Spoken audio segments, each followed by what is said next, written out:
Capteur température DHT11 ou DHT22. Dans ce cours, nous apprendrons comment utiliser le capteur DHT11 ou DHT22 pour mesurer la température et l'humidité avec la carte Arduino. Ces capteurs sont très populaires pour les amateurs d'électronique parce qu'il y a un très bon marché qui fournit de grandes performances. Voici les principales spécifications et différences entre ces deux capteurs. Le DHT22 est la version la plus chère qui a évidemment de meilleures spécifications. Sa gamme de température est de -40 à 125 degrés Celsius avec plus ou moins 5 degrés de précision. Tandis que la gamme de température DHT11 est de 0 à 5 degrés Celsius avec plus ou moins de 2 degrés de précision. De plus, le capteur DHT22 offre une meilleure plage de mesure de l'humidité de 0 à 100% avec une précision de 2 à 5%. Tandis que la gamme d'humidité DHT11 est de 20 à 80% avec une précision de 5%.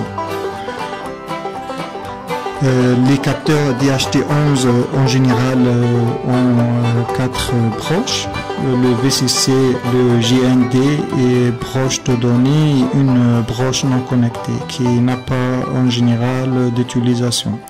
Une résistance pull-up de 5 kΩ et 10 kΩ est nécessaire pour maintenir la ligne de données haute et pour permettre la communication entre le capteur et la carte Arduino. Il y a quelques versions de ces capteurs qui viennent avec des cartes d'éclatement avec la résistance pull-up intégrée et ils ont juste 3 épingles. Et c'est le deuxième cas qu'on va l'utiliser dans notre tutoriel. Ces types de capteurs ont leur propre protocole de fil unique, utilisé en général pour transférer les données. Ce protocole nécessite un chronogramme précis et les diagrammes de synchronisation pour obtenir les données des capteurs peuvent aussi être trouvés à partir des fiches de données des capteurs. Cependant, nous n'avons pas à nous inquiéter beaucoup de ces chronogrammes parce que nous allons utiliser la bibliothèque DHT qui va prendre soin de tout. Dans l'exemple suivant, on va avoir besoin des composants suivants. Carte Arduino, LCD, breadboard, potentiomètre pour régler l'affichage de l'LCD, capteur DHT11 et quelques câbles pour le montage.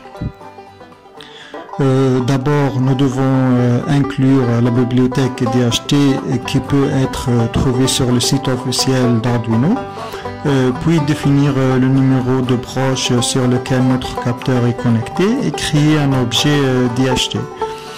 Dans la section de configuration, nous devons lancer la communication série car nous utiliserons le moniteur série pour imprimer les résultats. À l'aide de la fonction read11, nous allons lire les données du capteur et mettre les valeurs de la température et de l'humidité dans les variables température et humidité.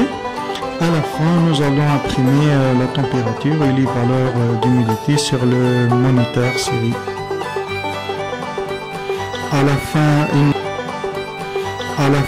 il ne reste que à transférer le code suivant sur la carte Arduino, puis par la suite visualiser le résultat.